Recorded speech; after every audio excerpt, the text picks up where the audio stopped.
Le président républicain de la Chambre des représentants des États-Unis, Kevin McCarthy, est visé par une motion de censure. Matt Gaetz, lui aussi élu à la Chambre des représentants et très proche de Donald Trump, a déposé cette motion. Il accuse McCarthy d'avoir négocié avec les élus démocrates pour faire adopter le budget provisoire pour l'administration, alors que de nombreux conservateurs y étaient opposés. Un accord in extremis entre démocrates et républicains qui a permis samedi 30 septembre d'éviter un shutdown, la fermeture des services publics.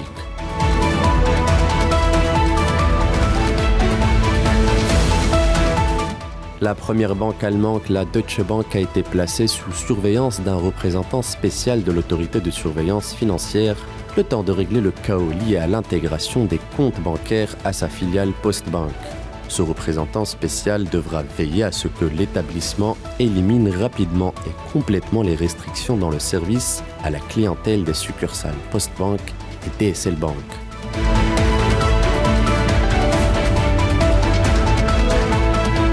Le milliardaire américain Elon Musk a accusé le Premier ministre canadien Justin Trudeau d'avoir écrasé la liberté d'expression à cause de la décision du gouvernement d'enregistrer tous les services de streaming proposant des podcasts. Selon les nouvelles règles, les services des réseaux sociaux et les services en ligne proposant des podcasts doivent s'inscrire auprès du Conseil de la radiodiffusion et des télécommunications canadiennes. Une liste des services enregistrés sera publiée sur le site de l'autorité canadienne.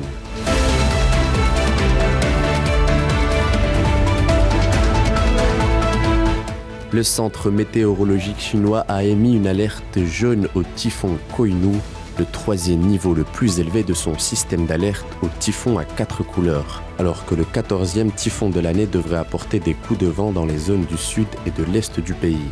Le typhon, observé à 20,2 degrés de latitude nord et 125 degrés de longitude, mardi à 5 heures, devrait se déplacer vers le nord-ouest à une vitesse de 10 à 15 km/h, a déclaré le Centre météorologique national.